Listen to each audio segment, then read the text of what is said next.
Hello বন্ধুরা, আমি রম্পি। তোমরা কেমন আছো? কমেন্ট সেকশনে অবশ্যই জানিও।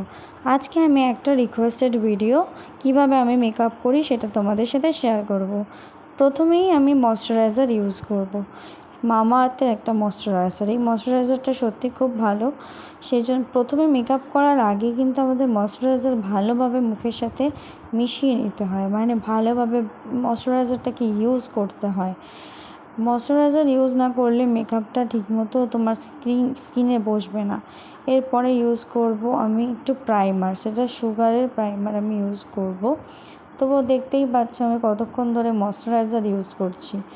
এরপর আমি সুগারের একটা প্রাইমার ইউজ করব। প্রাইমারও কিন্তু খুব ইম্পর্ট্যান্ট ফ্রেন্ডরা। যারা প্রাইমার ইউজ করো না তারা সেটিং স্প্রে ইউজ করে নেবে। কিন্তু আমি তো মেকআপ আর্টিস্ট নই বা মেকআপ সেরকমভাবে করতে পারি না।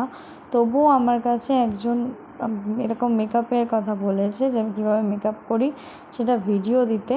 সেই জন্য আমি মেকআপের একটা ভিডিও তোমাদের সাথে শেয়ার করছি। এবার আমি একটা ইউজ করে নেব সুগারের কনসিলার। আমি ফাউন্ডেশানে একেবারেই প্রস্তুত নই, মানে আমি ফাউন্ডেশান একেবারেই ইউজ করি না। আমার ড্রাই স্কিন, আমি একেবারেই ফাউন্ডেশন ইউজ করি না। প্রয়োজনে আমি ইউজ করি শুধুমাত্র কনসিলার। এছাড়া আমি সুগারের বেনানা পাউডারটাকেই ইউজ করে থাকি, আর কিছুই নয়। কথা হচ্ছে আজকে আমি মেকআপটা করছি কেন? তোমরা নিশ্চয়ই ভাবছো আমি মেকআপটা কেন করছি। মেকআপটা আমি করছি এই জন্যই, কারণ আমি আমার মামার বাড়িতে যাব। সেই মামার বাড়িতে কালী পুজো আছে, সেই হিসাবে আমি মেকআপটা করছি। দেখতেই পারছো যে মেকআপটা মানে কনসিলারটাই আমি শুধু ইউজ করেছি। আমি ইউজ করিনি অন্য কিছু, মানে ফাউন্ডেশন আমি ইউজ করিনি। এরপর আমি একটু বেনানা পাউডার দিয়ে দিচ্ছি সুগারের, যেটা কিনা খুবই ভালো। আমার স্কিনটাকে বেশ ব্রাইট এবং ফেয়ার দেখাচ্ছিল। একটু ভালো করে এটাকে আমি ইউজ করি সব সময়ের জন্যই। আমি পাউডারটাকে ভালো করে, কম্প্যাক্টটাকে আমি ইউজ করে থাকি। তো তোমরাও কিন্তু এটা ইউজ করতে পারো এবং পারচেস করতে পারো। এটা কিন্তু খুবই ভালো। ত্বকের সাথে সাথে লিপসেরও কিন্তু যত্ন নেওয়া প্রয়োজন, তাই আমি লিপ বামটাকে আগে লাগালাম। এবার আমি ইউজ করছি আর্থ রিদমের একটা টিন্ট। যখন আমরা টিন্ট বা ব্লাশার ইউজ করব তখন মুখটা একটু স্মাইলি রাখতে হবে, তাহলে ব্লাশারটা ভালো বসবে। এরপর আমি এনবাইয়ের একটা হাইলাইটার লাগিয়ে নিচ্ছি। তোমরা দেখতেই পাচ্ছ অল্প করে হাইলাইটার লাগিয়েছি আমি। এরপরে আমি আইশ্যাডো প্যালেট থেকে হালকা ব্রাউন কালারের যে কালারটা আছে সেটাকে আমি ইউজ করেছি। তো তোমরা দেখতেই পাচ্ছ আমি আইলাইনার মানে ইউজ করে ফেলেছি অলরেডি। এবার এনবাইয়ের একটা কাজল আমি ইউজ করলাম।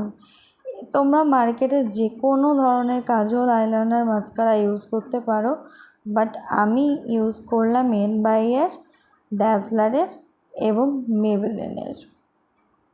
এরপর আমি ইউজ করব লিপস্টিক। আমি ধরতে গেলে লিপস্টিক পার্সন। আমি লিপস্টিক ইউজ করতে ভীষণ ভালোবাসি।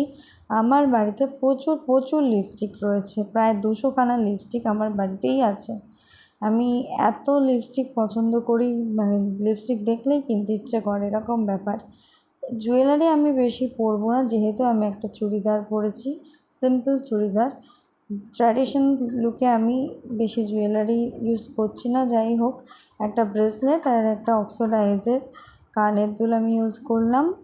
এবার একটা টিপ তো আমার পরা দরকার, সেটা আমি পরলাম।